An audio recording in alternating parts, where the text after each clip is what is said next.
hablábamos en estos días de Ni Una Menos, las manifestaciones que tuvieron lugar en todo el país, también aquí en la ciudad de Posadas.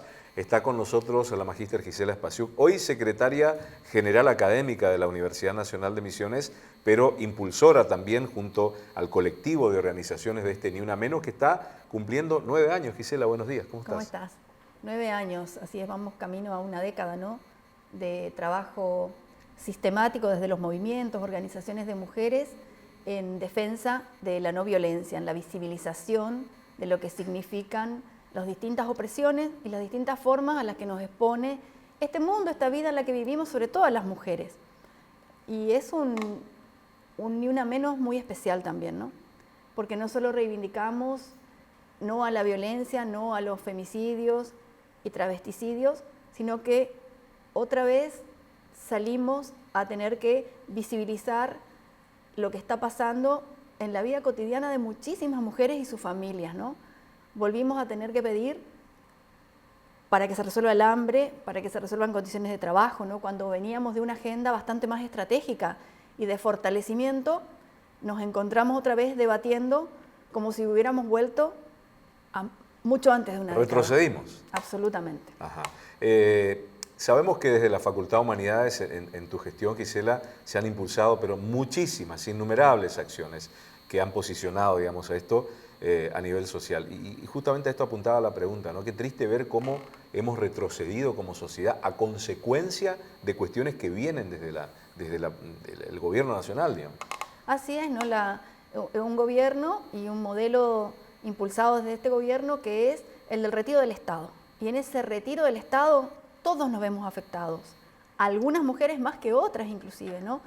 Vos decís, la universidad puede seguir teniendo políticas de bienestar estudiantil con énfasis en las mujeres, intentando que se queden, pero no alcanzan cuando no hay una integralidad de abordajes que permitan que las mujeres lleguen, aún con niños y demás, ¿no? Porque hoy hay un montón de alumnas que nos dicen, tenemos que dejar la carrera, que con las dificultades que teníamos habíamos podido llegar, la beca de guardería nos ayudaba o de cuidado nos ayudaba, etc. Pero hoy tenemos que trabajar más horas, o me echaron y tengo que ver cómo hacer para poder, más allá de lo importante del pasaje gratuito, ¿no? Claro. Nuestra provincia mantiene varias condiciones que facilitan procesos, pero sin embargo, la verdad que hay que volverlo a decir, estamos en una situación bastante crítica y en ese marco también las mujeres debatimos el no a la ley bases.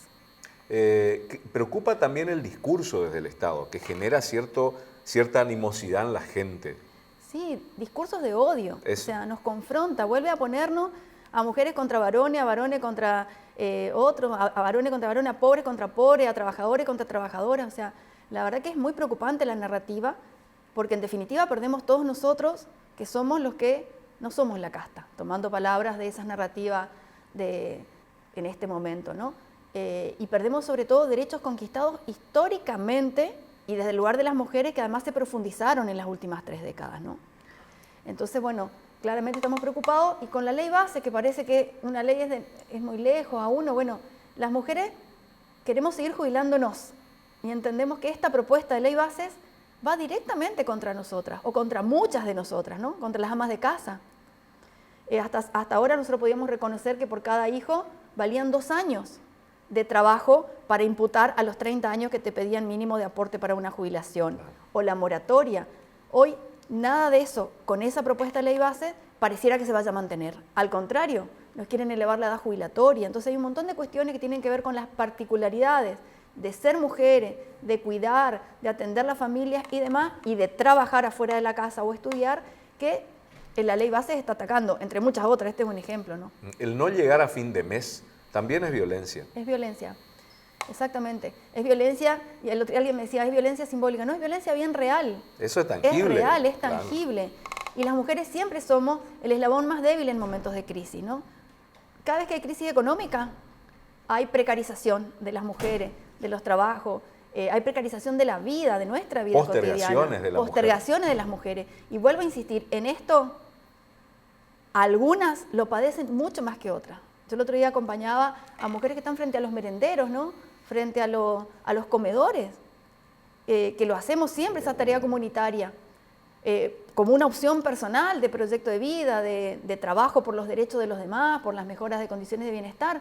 Y hoy, habiendo alimentos guardados en determinado, no se liberan y hay hambre, hay necesidad y son las mujeres las que están peleándola y buscando desde los lugares solidarios cómo paliar o poner parches a algo de lo que debiera estar ocupándose el Estado. Y hay una cuestión silenciosa que es esto también, la cuestión psicológica de alguien que está frente a un merendero y ve que no tiene para la gurizada, o está frente al hogar y ve que su marido no tiene trabajo, que no le puede dar el mínimo a sus hijos, o no puede comprar un remedio. Exactamente. Las condiciones de salud mental, que con la pandemia ya generaron particularidades, en estos momentos se agudizan. No solo de las mujeres, como vos bien decís, estamos hablando, el feminismo trabaja sobre la idea de democratizar las familias, por eso nos importan también los varones, y como vos bien decís, se acrecienta cuando convergen factores negativos que hacen que sea sumamente difícil, por más disposición personal, por más gana que alguien tenga de conseguir trabajo o de que el trabajo alcance, ¿no? Hoy es todo inversamente proporcional, porque cuando uno tiene salarios que aunque uno pueda considerar bajos, estamos en época de estabilidad, ese salario, aunque entre comillas uno lo considere bajo e insuficiente, está acompañado por otras protecciones estatales. Ahora, cuando ese salario bajo se le quitan las protecciones estatales, hospitales, etcétera, etcétera, si tengo que pagar la vacuna, ya tengo que sumar otro gasto que antes no tenía. Entonces, se complejiza, además se aumenta todo, la carestía de la vida, se complejiza la posibilidad de las condiciones de producción de la vida. Aparte de ese, digamos, el discurso de este poder, porque ni sé si llamarlo este color político, porque de político está muy lejos, digamos, estigmatiza y como que sectoriza. Sin embargo, en las políticas del Ni Una Menos, los hombres participamos activamente, fue un trabajo articulado, y acá lo que se pretende, porque ahí es como que dividir, ¿no? Como decías, enfrentarnos. Hay narrativas de confrontación, de odio, que nos hacen daño a todos si nos enganchamos en eso, ¿no? Y que quede claro que obviamente una no está en desacuerdo con mejorar todo lo que haya que mejorar en la cadena de políticas públicas, en la cadena de redistribución. Las feministas más que nadie peleamos porque no haya corrupción, porque se investigue lo que se tenga que investigar y demás en cualquier gobierno. Pero contra lo que estamos claramente en desacuerdo es contra gobiernos que mantienen modelos de vida en donde la mayoría de nosotras y de nuestra familia y los trabajadores quedan afuera, donde al Estado no le interesa lo que nos pasa. Doy el ejemplo de las vacunas nomás, ¿no? O sea, las vacunas nos protegen a todos. Hemos erradicado enfermedades gracias a las políticas de vacunación. Hoy no tenemos, si no tenés para exponés a tus hijos, nos exponemos nosotros, ¿no? Entonces, bueno, pensemos nomás en el dengue. Nuestra provincia es una de las provincias que tiene la vacuna del dengue de modo Cero gratuito. Presencia del Estado Nacional, cero. Claro. Entonces digo, en eso, y también el contrapunto entre lo que pasa a nivel territorial, local situado, con lo que está pasando a nivel nacional. O sea, nosotros todavía tenemos en la provincia protecciones que permiten acompañar procesos, pero que se complejizan cuando el Estado Nacional se retira totalmente del resto de las protecciones, ¿no? Inclusive de discutir la coparticipación y el derecho de las provincias. Bueno, hoy la feminista, en este marco Ni Una Menos, cuando creíamos que podíamos, insisto con esto, fortalecer y tender a cuestiones mucho más estratégicas para la vida de todas y de nuestra familia, tenemos que volver a discutir cuestiones que pensamos que, no que estaban erradicadas, pero sí que no iban a ser de la profundidad otra vez que están siendo, ¿no? Cuestionadas, ninguneadas, negadas. Todos estos asuntos de las mujeres, de la salud de las mujeres, de la salud mental, de la discapacidad, de un montón de cuestiones están siendo negadas por este gobierno y por su modo de pensar cómo tiene que funcionar la sociedad, donde cada uno de nosotros tiene que hacer cargo solo de resolver su vida. Las feministas decimos no. ¿Cuánto tiempo nos va a demorar, cuántas generaciones recuperar esto que hemos retrocedido? No sé, será no lo vamos a ver nosotros. Y capaz que no. Es la verdad que es sumamente profundo y es doloroso, ¿no? Es doloroso, bueno, una siempre tiene como feminista y militante y defensora de la política, porque voy a seguir defendiendo la política como herramienta, y las feministas defendemos la política en general. Feminismo es un movimiento que ha dado sobrada cuenta, y el Ni Una Menos en ese marco, de que somos capaces de poner las diferencias, las coincidencias por encima de las diferencias, porque no tiene color político partidario el feminismo, hay de todos los grupos, ¿no? Y hemos logrado debatir horizontalmente esas diferencias y empujar en el buen sentido y construir agenda pública y leyes inclusive, ¿no? En articulación, como decís vos, con varones, con otros sectores, otras identidades, con los legisladores y demás, porque hubieron gobiernos que nos escucharon, que hicieron propio de asunto público temas que eran antes de la vida privada. Hoy estamos retrocediendo. Pero insisto, no solo nosotros, no solo en la agenda de las mujeres, de las diversidades o en la agenda feminista, sino en la agenda de la calidad del bienestar, de la justicia social.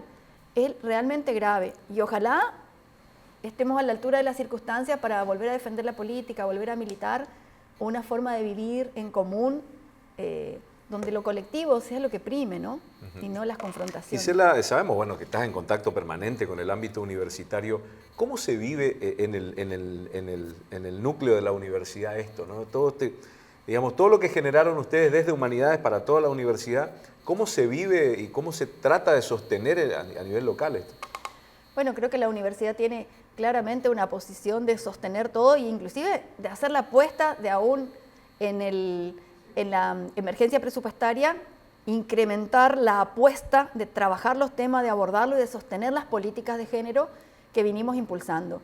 Y en eso, la diferencia también está en que volvemos a ser las mujeres y los varones que nos acompañan, sobre todo las que ponemos el cuerpo para sostener eso, y que hoy nosotros no tenemos aportes dentro de las políticas del Estado Nacional, las universidades, para las cuestiones de género, que las tuvimos. Cuestionábamos que era poco, que queríamos más, porque bueno, siempre, claro. Algo había. Pero había, estábamos auditadas, rendíamos los fondos, ¿no? Hoy es la voluntad de la universidad y la voluntad de las personas y las disposiciones personales que colectiva y solidariamente seguimos poniendo, contribuyendo como para que no se retiren y que los demás, los de afuera, no logren el objetivo que quieren, que es que nos quedemos sentadas y digamos, bueno, listo, basta, hasta acá. No lo van a lograr.